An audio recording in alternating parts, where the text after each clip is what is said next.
the Cosmic Oracle Show. This is your host, Barbara Jean Lindsey. This is part 2 of our amazing interview with Solaris BlueRaven, who is an author of 6 books, and she is also, I like the test pilot. I think that fits you. The test. Oh, it's me. There's no doubt about that. Yeah, test pilot for covert exotic technology. And I could actually decode everything in their intelligence community. That is. If I was inside the room that they used to induct me, I would have that room completely decoded. I love that. I love that. Yeah. And that you're a profiler in the field of black ops and systems buster for MK Ultra, including non-terrestrial profiling and assessment connected to the field of UFOs and the supernatural realms. And you're a writer, a producer, a public speaker, and we're just, I mean, the list goes on and on and on and on. And it's just amazing what you bring to the table. Not only your wisdom, your intelligence, but you're very grounded and you put it in layman's terms. I mean, what you've been through, there aren't words for it. No, not at all. I had to interpolate the data stream of information and write a book. Yeah. That's pretty much what I did. Yeah. So on right when we were leaving on part 1, we were talking about your soul extensions, about you must have known that you were coming in to do this because you're doing such an amazing job at it, considering where most people, it would have taken them out. You know, it's interesting because when I started doing the spiritual work and I started receiving more and more of light body levels in Merkaba, what I call Merkaba, which is the vehicle of light, and you know this signal, but it's the one where when you start mastering Merkaba frequency, it literally is a universal celestial heartbeat and pulse that can realign and rewire you to harmonize what we call upper dimensional grid works. I know it sounds very woo-woo new age, but it's actually ancient mystery school. And this frequency opens you up to multiversal levels of consciousness, but also different states of life forms insofar as light beings and also divine source information. The soul descension is an aspect of me, say, I'm using myself as an example, that exists in a different space-time configuration that descends in when the frequencies are matched and right on a multidimensional field on a higher level of consciousness. So when my multidimensional fields are spinning properly in multiversal space, that particular, it's almost like a portal of descension will open up and the soul descension anchors in. That's how I describe it. But that particular aspect of me that was the soul descension, in my opinion, was one that entered in because it knew it had to be here to help anchor more light. And to me, that was the one that's really connected to divine source energy as well. Very, very powerful frequency. And that's why I say your pillar of light is everything. And keeping that together and keeping you together as one with the cosmos is what we're really dealing with. Do you think, I know for me sometimes, do you think you were like on the spaceship? This is like cruising around and there's Earth and it really needs some help. And so you think, well, okay, we'll make all the alignments and make that happen because someone really needs to take care of her. Do you ever think like that? Or sometimes, you know, I'm not sure about this. I feel like I was the last one in. I feel like I just made it through the window, through the portal. I almost feel like a time traveler, to be honest with you. Well, I know. I feel like I got in because I was probably needed to be here, but I don't want to put myself in a space of, I really need to be here to save the world. I'm not here to save the world, but I do feel like I brought some information here that is extremely critical to change the dynamic and the frequency, and also disclosing and opening up what has happened with covert technology and all the manipulation that's been going on for decades. That was the biggest thing I could have ever done. Is to decode that and expose it and have the strength and the courage to stand before people who are going to take me down to do it. And I did it all by myself. And I mean, I'm sure I had beings and life forms in the background, but divine grace. But you have done it and you continue to do it. And I remember your quote, I think it's your quote, that there's a lot of, you're here to make some changes. It was, I wish I had it. I had it highlighted, but it's about, you know, where there's some changes that are going, you came here to be the change. Do you know what I mean? That's right.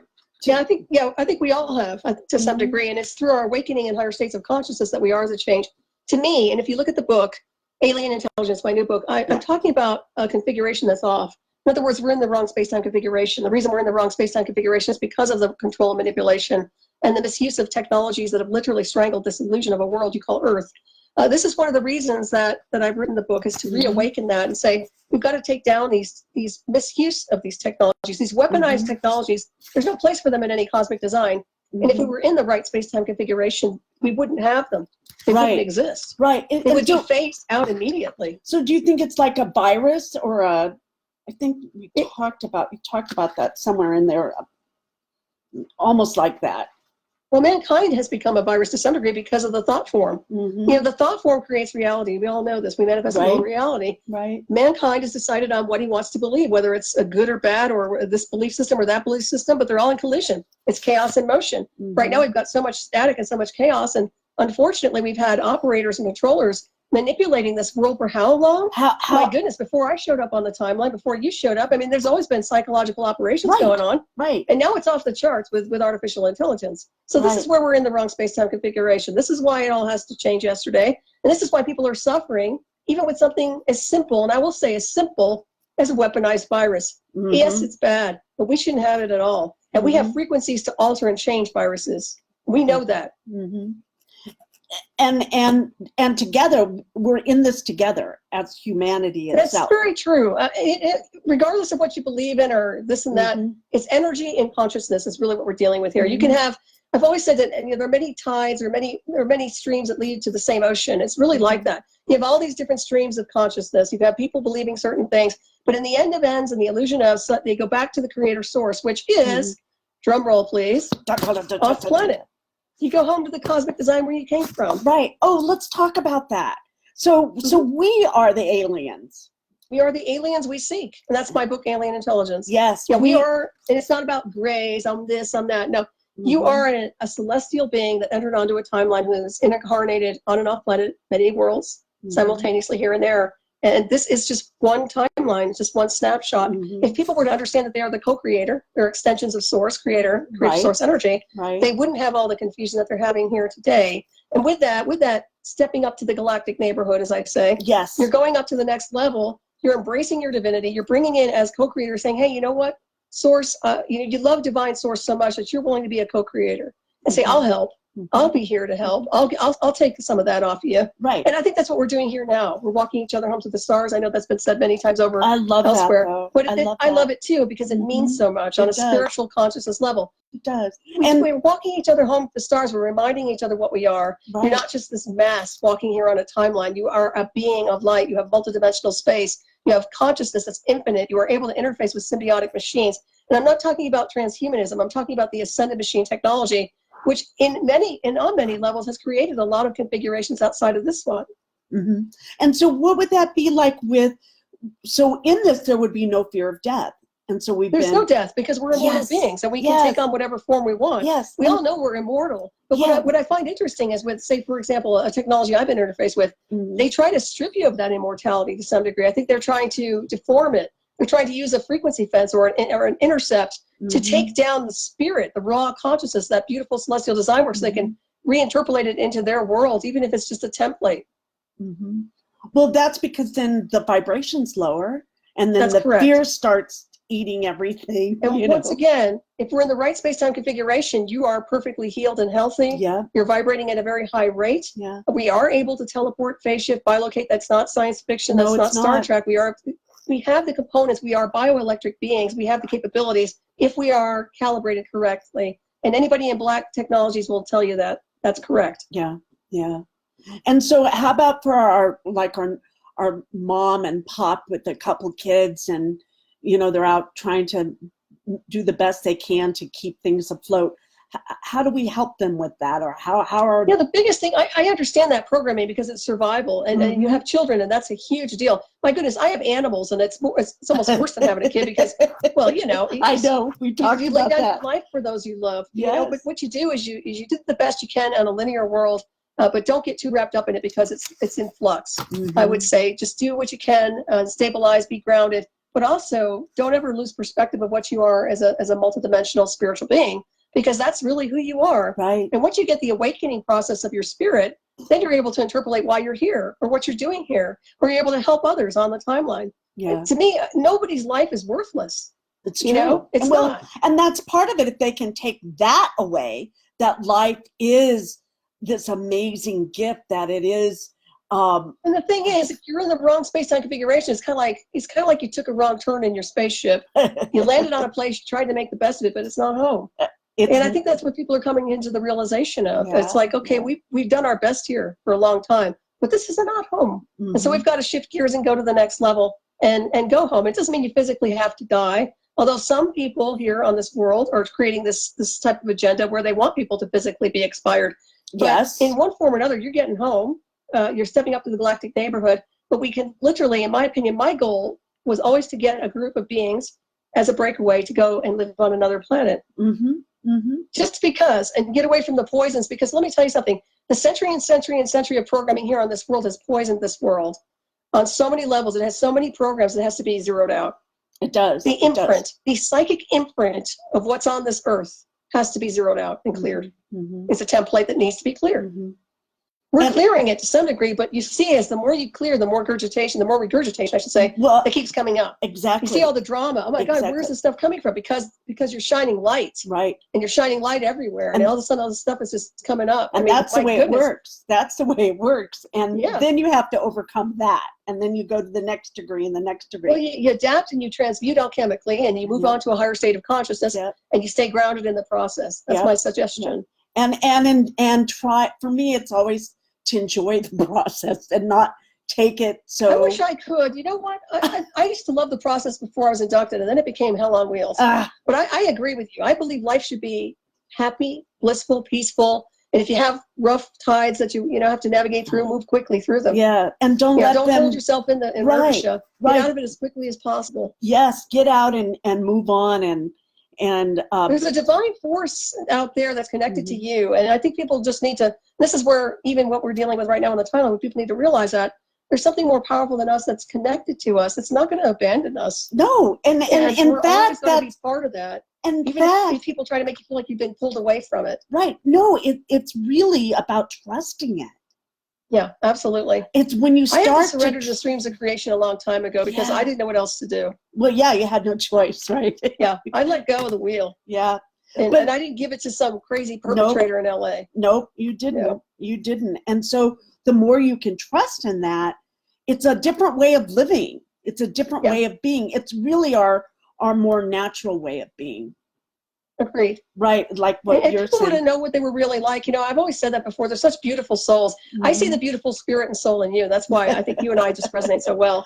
And most people have it too. I can look at them and I won't know who they are, but all of a sudden they shine so bright and their spirits shine. Mm-hmm. And if you start talking about higher vibrational topics, you start talking about really positive things, you all of a sudden see this awakening process. You see all this light coming through their eyes and their vibration starts to change and the density drops. I mean, this is not psychological. This is like, wow. Well, it's like the Holy Grail. It's hope and inspiration. Just give us a little hope and inspiration. It doesn't take a lot, and then we can just flame on, right? That's where you power up. Right. Yeah, we're powerful warrior spirits. Oh, don't ever discount your power. That's why they would try to disempower so much, especially when it comes to divinity, because they know how powerful we can be. And we're not arrogant. We don't have ego. But when we get booted up and we're really empowered, we are armored up, and nothing can stop. I mean, that's right. It really can't. It's true. I wanted to ask you why you made this image for the cover of your book. It looks like a DNA. I didn't make that image, but this goes to Stephen Robin, who's actually an excellent illustrator, and he does a lot of movies out there in California, by the way. Oh. He created the design. I told him I wanted something like a triple helix. I wanted something connected to an alien intelligence, which is an extension of us, but I didn't want anything that looked like the regular ETs and the Greys and this and that and all that, what I call propaganda. Yes. I wanted something legitimate, something that's connected to the DNA and consciousness, and that's what he came up with. It's perfect. I love it. And he is phenomenal. He's awesome. I love him. He's fabulous.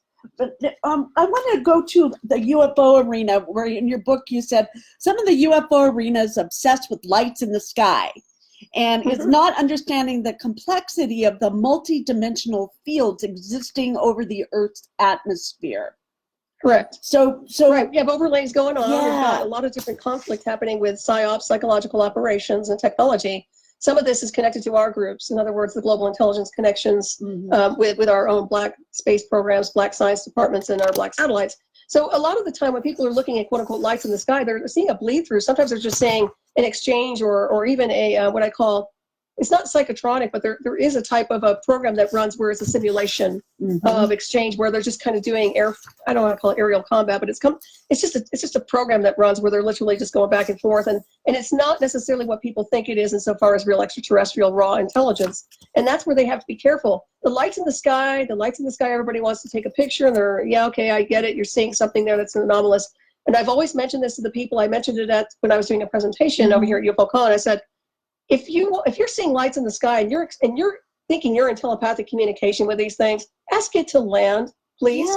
Yes, that makes such sense. CE5, I've had enough of them. I'm tired of this. Oh, let's go find a UFO and we're going to wink at it and they're going to wink back. Dude, just have it land. Okay, right. I want to check out the technology. I said it before. Let me look and see what's going on here. Let's just get real, okay? That's all. Just stay more grounded with it. I'm not saying that UFOs don't exist. We have many, many types of anomalies. We have interdimensional transmissions that come through. We have lights and bleed through that actually comes through an overlay, which isn't necessarily our atmosphere, but coming through on a different overlay, on a different screen, so to speak. We have all kinds of things happening. Our biodome is weaponized, for one. So when you're dealing with a weaponization of our entire field, you've got all kinds of things happening that are not necessarily extraterrestrial. But as I said, we are the species. We are off-world beings here, so don't forget that. Yeah, and something else that you hit on, which I found was important in all of my work too, was the healing tones, the tonals. Correct. Yep. I thought that was, you feel that it's an important part of it's huge. Let's go in that direction for a little bit. Sure. Yeah, and I think you do this too. Like I said, the healing tonals, well, initially they go way back to ancient mystery schools. The idea behind that is literally clearing, purifying the four body system, but also building up on a molecular level and a cellular level insofar as multidimensional frequencies. We're building light body levels through toning and frequency. If you tone, you can clear your frequency. You can actually clear your four body field. If you're feeling sick, for example, and you want to maybe get rid of some of whatever it is that's in your system, even quote unquote viruses, you can literally start toning and allowing the energy coming from your multidimensional higher self and also a different space-time configuration to descend down through your crown chakra in your entire being and actually clear away the debris that's going on insofar as anything that's not configured properly. When your body's not configured properly, it doesn't function properly. And right now we're in a world where we're completely being bombarded with toxicity. I mean, completely. So frequency alone, if tonals, sounding, any type of frequency you want to use, quartz bowls, whatever you feel guided to work with. That's ancient Atlantean. You want to, people don't like to say Atlantis. I do. I'm very clear on Atlantean technology, celestial energies of it, what we call Atlantis, ancient civilizations. All of these frequencies have a big purpose here, and they've also been part of our DNA and our cellular memory. When they're activated, we can actually access that frequency, and it comes right in as a harmonic from that space-time configuration and utilized on the field when you're working on somebody. And just going about your daily life, it would change. I know for me, it made a huge difference. It was like tapping into a part of me that I didn't even know existed. Exactly. Well, it is part of you, and that's part of that aspect of you that was, whether it was here incarnating on a different timeline or whatever lifetime it was that you brought in at the cellular level, but also as a co-creator and also connected to creator source and the full light universe, what I call the full light universe. These are the gifts we have. We have so many different abilities, and it's not woo-woo. And what's really sad to me is the New Age movement. There's this, not the old New Age, I didn't call them New Age, the mystery school, the old beings like us. There's the New Age kind of woo-woo stuff that's going on right now that's kind of watering down and discrediting and it just makes a mockery of some of the stuff that initially is very hardcore mystery school. Well, right, it took a lot of dedication. Like information UFO communities. So you have to be really raw with what you know and your own abilities and how you interpolate the data. Right, and consider the source. I mean, that's like, you can't just go out and buy it. It takes time, it takes energy, it takes practice. This is another thing too. Commitment. I didn't really work hard, but I guess I did. Yes, I did a lot of self-work on I did so much on myself, and then I did affirmations, meditations, purification. Then I received initiation. I never just hopped into an initiation without serious purification and really letting go. I mean, literally being reborn on so many different levels. Everybody knows that, whether it's a holy baptism or an initiation of whatever kind. And actually, they're both very similar because when you're initiating people, it is about divinity. It is about divine divine energies connecting in from the great cosmic mind, so to speak. It is, and it's once you start working with all of that, I mean, let's talk a little bit about the witch part of you. I love that part. Oh, everybody thinks I'm I don't know what they think. You know what? I've never. It's funny because I am a priestess, and yes, I have a background in the craft, but everybody thinks, oh, you're witchy and this, and that's why you were pulled in. No. I'm an occultist. I'm into the supernatural. I've studied many things. You cannot be part of where I've been without studying the occult. It goes hand in hand. Right. It Metaphysics, goes. It does. occultism, the craft. It does. Not sacrificing yourself to demons or devils or this or that.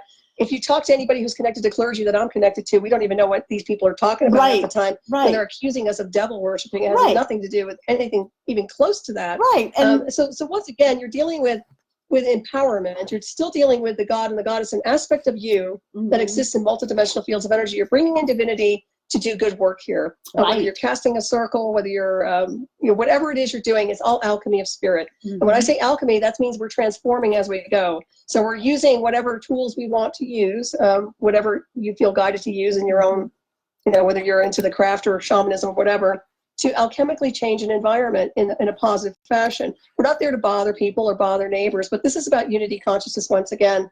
And these people that are out there doing the bad mojos and the bad craft, that's low magic. That's not high magic. That's not alchemical magic. I'm a high magic, high alchemical magic. As a matter of fact, I've said this a billion times. I'm the kind that makes people cringe in covens. Okay, I've been to grand covens before, and they treat me like Harry Potter. Okay, I'm really kind of different. And that's okay, but I know a lot of people in the craft that I adore, and I never turn my back on the women and the men who are part of that because I understand the persecution. Yes. And they're not bad people. I know their souls. I know their spirits. They're good souls. They're good spirits. They do good work. They're not evil. Nope. There are people out there who hijack that whole arena, obviously, and they do stuff in the name of, and those people are amateurs. Those are the wannabes. Well, they're not the real McCoys, and that's what you have to look at. And it has a lot of veils wrapped around it because there's power in that for the people. There's so much power, and this is where I always say about grimoires too. Write your own grimoires. I've always told people you've got to be really careful about adopting people's rituals because you don't know what their intent was, who they were, what their thought process was, what their dedication was. You have to be really careful with covens and really pick and choose where you want to be and what hive collective you want to be affiliated with. That's very, very important. Otherwise, there's going to be kind of a chaotic collision happening in power trips and this and that. It can happen, not all the time. But I've always told people, be careful. Don't just read a book and say, I'm a witch, and I'm going to cast this circle now, and I'm going to summon something that I can't get rid of. You just don't do that. No. I've never once summoned anything. I don't summon anything. I bring in my divinity. I don't summon crap. Nope. I'm with you on that. I'm totally with you. So, yeah, it's when I first started working with it way back in the day, it was like one of the first things I learned was that this existed before religion. Well, religion actually hijacked the pagans. Yes. Everybody knows that, although the Christians hate saying it. And I've said it a billion times. There's a difference between being Christian and Christed. We are Christed, and we are part of, I'm a Christed priestess. Right. But I am not a Christian. Right. Okay?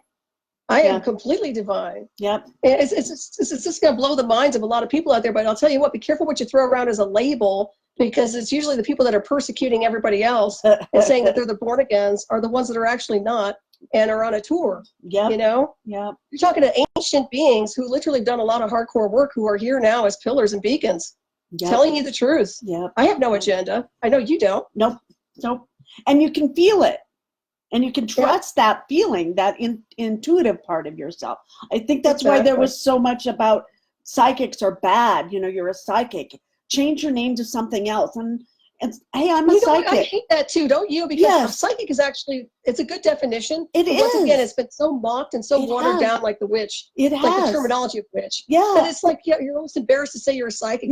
I'm actually a real psychic, so. You are. I don't care what people say. And I'm the same with you. I'm stubborn enough and strong-willed enough where I'm going to own it because that's really is who I am. Oh my God. I've been seeing stuff since I was a kid. Energy and spirit, very divine. Right. Because I come from a spiritual family, that, in the high-ranking Masons and Eastern Stars and clairvoyance, and our whole family was esoteric and very highly spiritually charged. Let's put it that way. Yeah.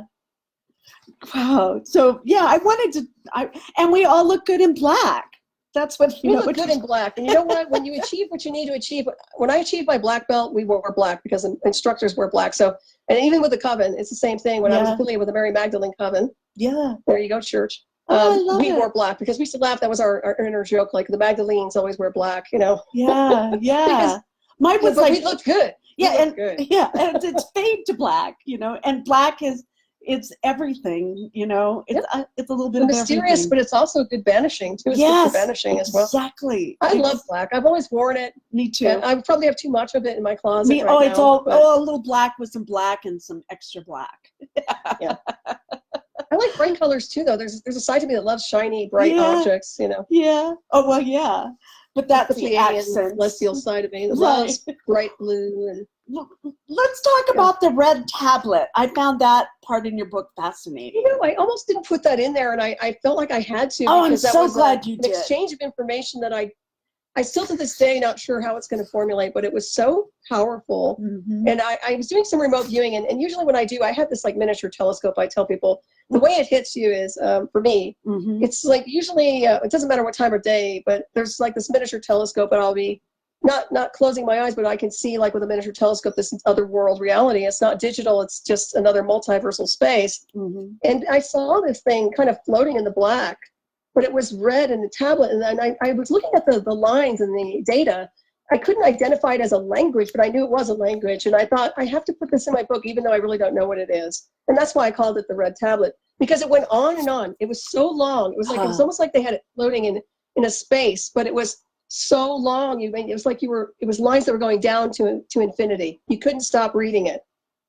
So I don't know if that rings to you. You might want to do some looking on. No, it did. It did. There's something there that it's like it's floating there. It's there and it's not there, and that makes it really there. Does that make sense at all? And there's something very critical about it. To me, it was something they were trying to show me that I felt was very important that I needed to remember, and that's why I put it in the book. I love it. It wasn't to be arrogant or say anything, you know. It's just something I needed to have as a benchmark because I didn't want to forget it. I thought it was significant. I think it is too. There's something there. So maybe it's a meeting place. It's extraterrestrial. It's not from this world. Yeah. I can guarantee you that. Yep. I agree. It's not from anything from over there in the Middle East or any other area. Nope, it's not. This is off-world. It's an off-world tablet.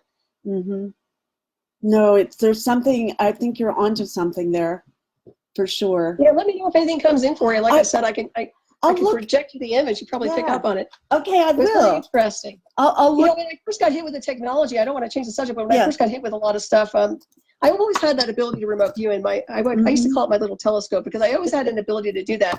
But it was really ramped up when they started interfering. And what I will tell you is that I used to get vertigo really bad. And I was like, oh my God, I don't want this vertigo right now. I don't want it. And as soon as I lie down, the images start to flow. And that's how I knew. I had to be really careful. So those of you who have ever been tagged with data, or you feel like you might have been hit with anything, that's how they start sometimes, with a vertigo. And then all of a sudden the imagery starts to come. And I got to the point where I really thought I was going to die because I don't know how long I could take that. I didn't know how long I could, or how much I could use my power where my body or my brain would malfunction, you know? So it's something to look at. I know we're infinite beings, but it's really about calibrating with grace and just ebb and flow of energy. Oh, it's true. Someone just asked, Susan asked, why can't we not see her? It's because of the technology here on Facebook. Okay, that's it.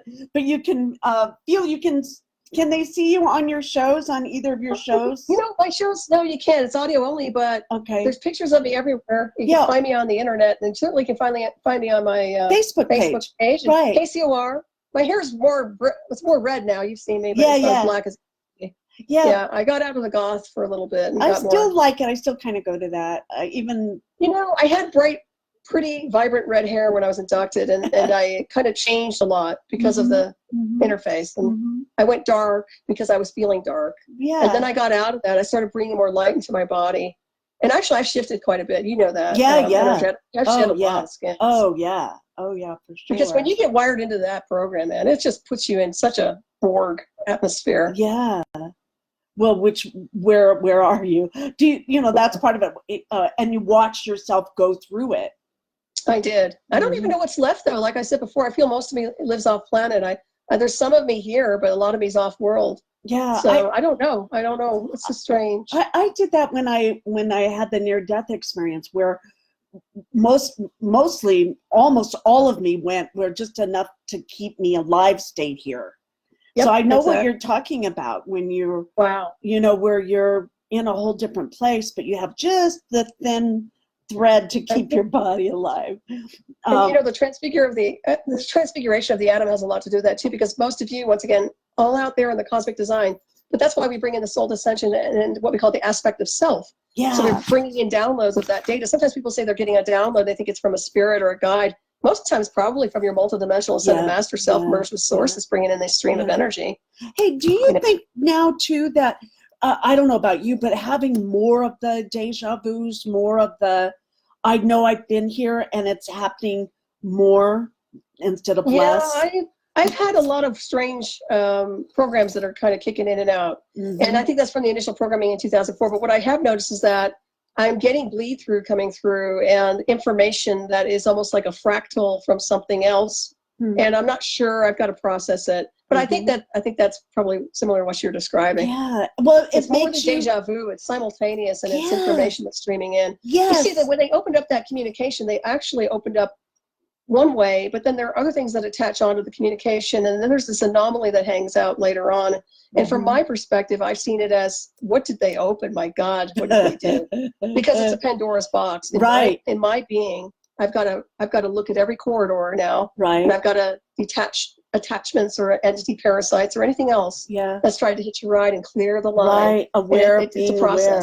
Aware of being aware, that's what I call it. Correct. Aware of being aware. Very good. I love it. We have a question from Susan Lynn Schwinger. What is her view on souls here from the future?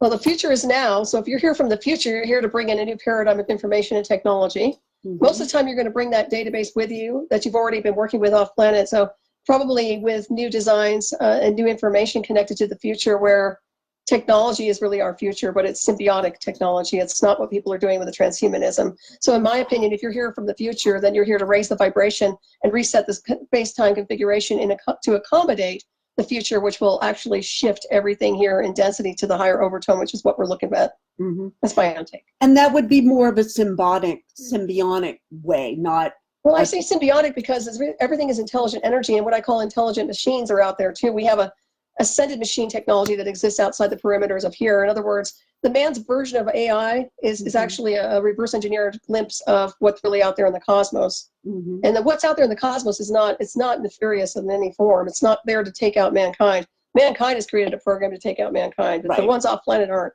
They're not like that. Right. It's just not there. They don't even think like that. But they are a threat. They're a threat to national security because they're so powerful that they can't take that on. Our best military cannot take on what's out there. They know that. Right. It's out of control. That's why we have an envelope that's weaponized right now in our atmosphere, our biodome. And more of that's happening, right? Yep. It's becoming but you know what? We have direct lines to celestial communications off-world, and that's why I always say that's why the threat to national security is always about those who have access and can push through the firewall and get through and have a communication, because they're like, well, who are you talking to? And what species is it? Or what space-time configuration? Or what technology are we dealing with? And what are your abilities? And what species are you? Mm-hmm. I know I'm not talking blue chickens and this and that. I'm talking hybrids of consciousness. We are modified beings. We've been modified since day one. So your DNA changes as soon as your state of consciousness changes. Your frequency will be, if the frequency changes on this world, your DNA changes with it, and your physical appearance can even alter. So it's very complex. And they can be done quickly. It can be like... So you understand now why they're dimming things down. They're dimming it down, dialing it down, dialing down the sun, which is a stargate, so that you're not activated properly, so that you can't function to the potential you're supposed to function. Right. Exactly. And that way you can be controlled. It's all about control. It's about control, manipulation, and I think it's out of spite too. I think these people hate the creator source because we're divine beings. They hate anything that shines bright and that's here to do something positive. In my opinion, I think they're repelled by it. So, they're jealous too, right? There's a jealousy, resentment, bitterness, hatred, anger. And we have, we go through, I don't say moods, but modes of, maybe behaviors or programs. People get scared and this and that, but this is something ruthless. This is something that's so detached from spirit. It's so detached from the cosmic design. It's so cold. It's the cold. It's very cold. The cold part. It's very non-emotional. Let's put it that way. There's nothing there. Yes. There's nothing. It's a void. Yes. It's a void. It is. It is. And it's and that they know they have more, and is a hive mind. Would you say that it's a hive mind? Oh yeah, it's definitely a hive mind. Yeah. And that's why people have to be careful what they listen to and also detach. You know, for me, I actually have control over, I could actually get through their AI and break it down. I think I've actually done a lot of damage over the years personally. Even though I received some, I really believe that. I think that with your minds, your power, never delegate your power to something else. And don't believe that whatever is in communication with you is divine unless it actually, you know for sure that is creator, you know, some kind of divine force energy. Because honestly, usually if they show up to narrate or animate or talk to you and chatterbox you, it is a manufactured technology. And you gave us a key of how you would know because it feels more digital. Oh, absolutely. And plus it rambles on about nothing. It literally is sound biting. It's like what you see on the internet these days. And this is why it's, you know, people have to be really careful on the internet because, you know, you're getting all these sound bites out there, and now they can take all your sound bites and all your data and all your verbiage and all the way you communicate, and they can actually put that into some type of a template and create their own program for you, which is specifically designed to interface with your brain, and you would never know the difference probably unless you've been educated. Right, and it keeps you in front of your computer 24/7. Correct. I mean, I'm guilty of being at the computer, but I also know I use it. It's a tool for me, and I'm not manipulated by it. Yep. And so what do you do to protect yourself from, like, let's say your computer and being programmed while you're sitting there? You know what? After where I've been, I'm the one who's in control, so I don't worry about anything like that. But I think the Shungite, I mentioned Shungite before from Nancy Hawkins and Cosmic Reality is fabulous work. I mean, it's just fabulous stuff. And that's definitely Bucky bags and things like that to kind of disperse anything. When people are getting remotely brain hacked, I've mentioned before that this is very hard to deflect. You have to be careful and just be aware that if something all of a sudden starts changing your behavioral pattern and all of a sudden you're hearing a communication like real time or a chatterbox program, you're more than likely being hit with a targeted program. And you need to be aware of that and disengage it as soon as possible. And do not interface back with it, even though you're telepathic and you can do it. Because that's my biggest problem is that I was going back and forth like, oh, this is like nothing for me. And then it has you. The more you do it, the more entangled you get. And all of a sudden the AI information comes in and you get AI interface where it just streams right in. It links right into your brain. It gets right plugged. It just plugs right in. So for you to unplug, let's say you're aware. Awareness is everything. If you're sitting here and you're listening to this and you're aware that maybe you are being hooked up to some AI that you're, you know, because you start not being you. You know when you're you, right? You know? And if you're hearing things that don't normally sound like you, also negative thought forms and attachments, some people might say it's a demon or a ghost, but a lot of the time it's actually manufactured, simulated demonic, what I call electronic possession. So that happens as well. But yeah, you want to disengage it as soon as possible. I'm a strong believer that you need to have some kind of evidence, and also using implant analysis scans like with Steve Colbert. I highly respect him. I love him. I love him. He's the one that actually came out and measured all of my implants in 2012. I just got it done. I recommend for anybody who wants to get an implant analysis scan to start. I just got him done, and he's amazing. And Steve so Colbert, COLBER. He's been through a lot too. They've targeted him for doing what he's doing. Believe me. Yeah, he found some stuff on me. I'll have to talk to you later about. I'm not surprised.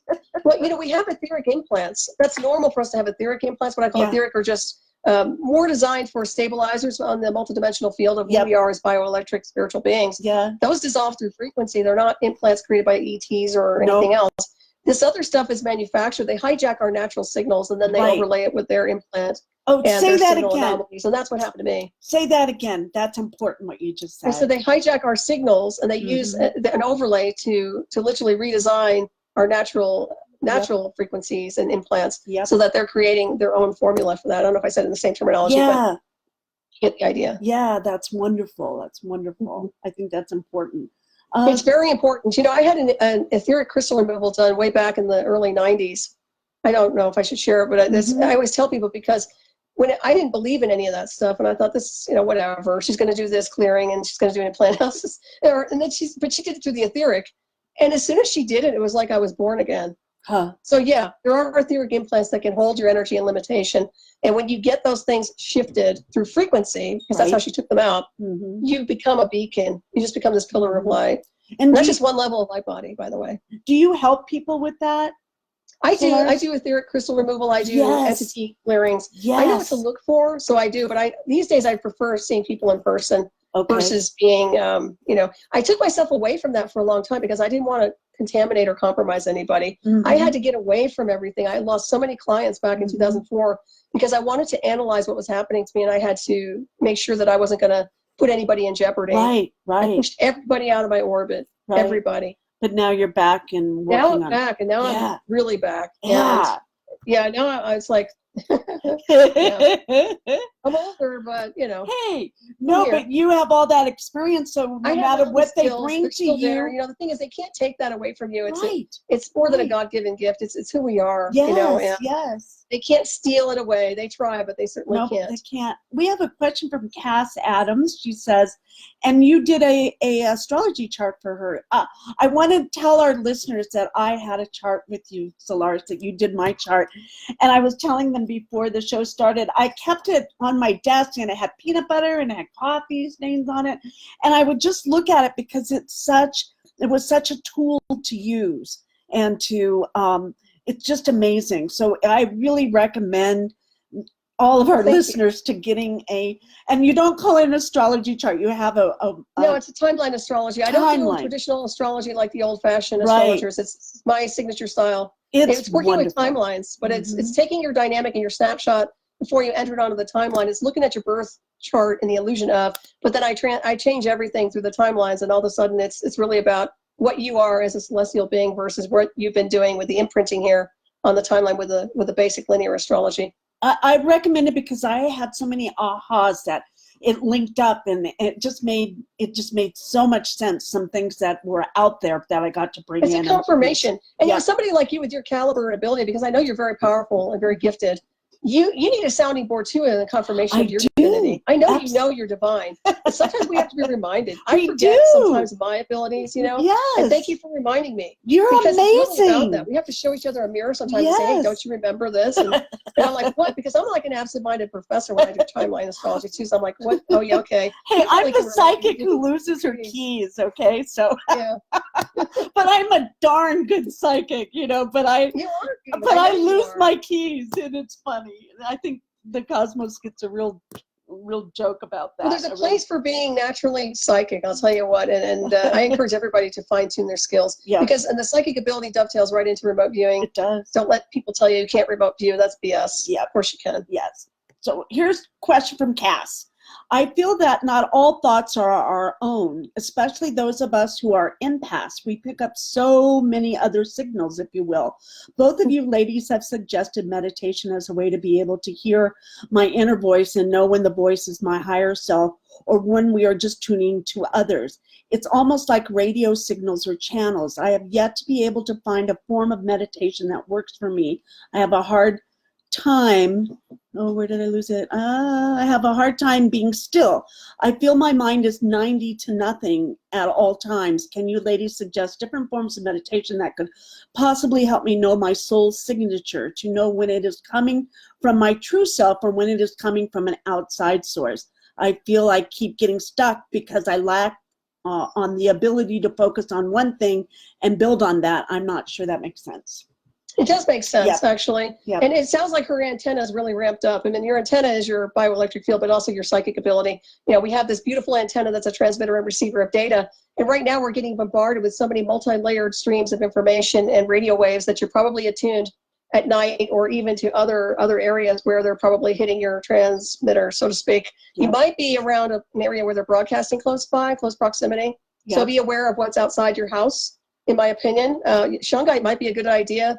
Implant analysis, I would definitely look for implant removal around the crown and on the sides of the temples. Yeah, that's a good idea. And also some healing sessions and toning. That's my suggestion. Oh, that's good. That's good. And you know when it's your energy because it feels good. Correct. You know it's someone else's. If it's getting ugly and negative and bitter, no, that's an entity parasite or somebody hitting you with a program. We are naturally attuned to very positive energies. Most of the time, I would say 99.9% of the time, people are very they're very neutral positive, so to speak. They really are. Yeah. So atmospheric conditions will make anybody grumpy. And if you're a psychic, you're an empath. Oh my God, you take on more than everybody. And you that take on the means, weight of the world, and you've got to detach. And you know that. Yeah, and so that means you've got to do a lot more work than someone else. Oh, absolutely. To keep yourself. Yeah, clear your field and disconnect. Any cording has to be disconnected. Daily. You know, just transmute. Yes, exactly. Right. And while Gypsy Raw, she's from Australia, can a timeline chart be done without a birth time? Yes. Okay. Yes, I can. Okay. While Gypsy Raw, do it. Get a hold of Solaris. Yes. And thank you for asking such wonderful questions. You have a great audience. And wow. So and Scott Meredith just joined. Hey, Scott. It's great to we have just amazing people here. Stacy, Marsha, nice. Susan, Bill Homan was here earlier. And so we have like 7 minutes is all. Oh my God. So is there anything you'd like to bring us home with? Something that it's just like, I wish I would have said that. Or you know what? I think that the only thing I want to say is that I just want everybody to love each other and love themselves. I know it's cheesy and it's really not, but do respect and love who you are as a soul spirit being and life form and those around you, and do what's right. Just be kind to animals, be a good person, and work on yourselves on a higher level of divinity. And don't let this drama, I know I can be on the front lines of drama queen. Don't let it bring you down. Seriously, it's all transitional. It's all moving. Let yourself go to the next level in your own divinity, and we can override and transmute alchemically. We can get through these tides, and we can go to the next level. And that's my suggestion. And if you need me, you can reach out to me. And also reach out to Barbara Jean. I don't know, I said Barbara Lynn. That's funny. Barbara Jean, because she is phenomenal as well, and I have so much respect for her as a Sekhmet queen. You are phenomenal. I saw nothing but Sekhmet around her when I saw her in person. I was like, there she is. Now that's you. It is. You know, if you're not channeling it 24/7, I don't know. It's a big aspect of you. And you did say you received initiation. I did. That would make sense. I did. And with you, so we have one last question, and I think you already answered it though, from Wild Gypsy Raw. What do you think about 5G? Because that's what everyone's talking about, right? Yeah, I know. It's basically there, and it's designed to be a scrambler, in my opinion. I think it can be very toxic, and you definitely need to do something to negate some of the transmissions and some of the effects that could harm your electromagnetic field and supposedly your DNA. But once again, if we work with Shungite, we expose some of these things, but pay attention to your radar insofar as how it's feeling. If there is an area where they're ramping up 5G in your neighborhood, then it needs to be addressed. I know communities are getting together right now with the city, and they're trying to address some of this so we can get a grip on it. Right. And so if we don't, first we don't acknowledge it, right? And we keep the elephant under the table. Or it's a poison. Yes. It's definitely a poison, and it does zap oxygen. I mean, it's definitely an oxygen suck. There's no doubt about it. Yes. And it's not like they're attuning these frequencies properly. If they attuned them correctly, we would be living in a very powerful biodome, which would be harmonizing, right? It wouldn't be this toxicity and this illness or cancer or anything else. It just doesn't make sense. None of it makes sense to me sometimes. No, it doesn't make sense. That's why we are the rational ones who are bringing light to the distortion. To the distortion, you know? That's right. It's distorted times we live on, and you also only for a while. It's only for a while. We're almost out of this wave. We're almost out. Don't you feel it? I feel that. I do. Well, I do. Yes. Go for it. Yes, I do. So hang on, everybody. It's gonna be okay. Yeah, because I feel like we've been through the hardest part. Isn't that weird? Because it didn't take us out. We are here. We are united. We're still here. Like I said, that which does not kill us makes us extremely powerful. Yes. And not to mention, this is just one snapshot, one lifetime. Yes. We're immortal beings. So never forget your immortality. Okay? That's another thing, too. This will never happen again. All the stuff that's been misused and created such a distortion of this world, this will never happen again. I will guarantee you that. And that once we take our part of us, let's say that resonating in our heart right now, we could lift that out and you could put it where was that? Wherever I go, there I am, right? Or something like that. No matter what vehicle it's in, whether it's a human body or a Martian body or or not a body, just a light body. Right. We didn't meet by coincidence. Like I said, there are no coincidences. Celestial tribes, cosmic tribes, spiritual brothers and sisters, we're all we're all heading home to the Yep. cosmic design, and that's where we're going. And you know, in one form or another, you can choose whatever form you want. But in my opinion, I think we'll have similar formulas. You know, we have multidimensional selves out there already lining up. So it's been a blast in a way. I've learned so much, haven't you? well, I say I enjoyed my life until 2004. It's been a horrible ride since, but I'm getting out of that. You're coming back around. The best is yet to come. Well, that's what they say. Let's ride that out. Let's ride that out. And even like when you're breaking a board, right when you start to break it, you don't stop right there. You look at it all the way through, right? You move through the target. Yes. I'll tell you that. You know what? In the old karate days, I used to have to put a piece of tape on the board because just psychologically, so people would understand, you got to go through that. You got to go through that. Because they didn't think they could do it. Right. And I was like, I could get a 12-year-old to break a board, anybody to break a board. And some of these women who didn't want to be fighters, and it's not like you have to be a fighter, but they were afraid to hurt anything or hurt an object. I'm like, just move your energy, move that universal life force energy, and that chi through that target. Yes. And I did that with firewalking when I was a firewalking instructor. You know, but they would stop, and I think that's what's happening with the coronavirus. We're stopped right at that board instead of everybody's in fear and survival. I totally understand, but we're going to get through it. And don't forget, help each other along the way. It's going to be okay. Yep, we're going to move through this target. We're going to move through it. Okay. Exactly. And we'll be on the other side of it before you know it. Okay. Very, very true. Yeah. So tell them how they can reach you. And tonight's your show. Yeah, I have Hyperspace on tonight over at KCR Digital Radio Network. So you can follow me over there.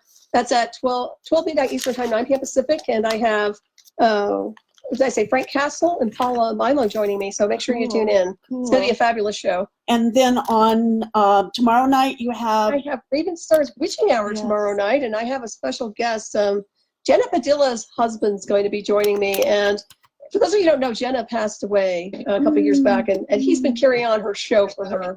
So anyway, we're heading out. But anyways, join me tomorrow. It should be very interesting. Okay. Well, thanks, everyone. Thank you, Solaris, for coming on the show. Thank you, everybody. Love you so much, and we'll see everybody next week. Take care, and thanks for tuning in.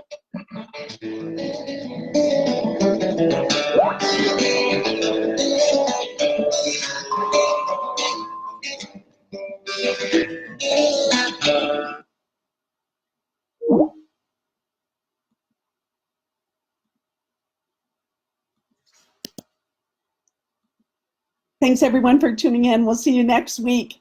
Who do I have next week? I should look really quick. We have Eric Mitchell next week. All right. See you next week. Have a great week.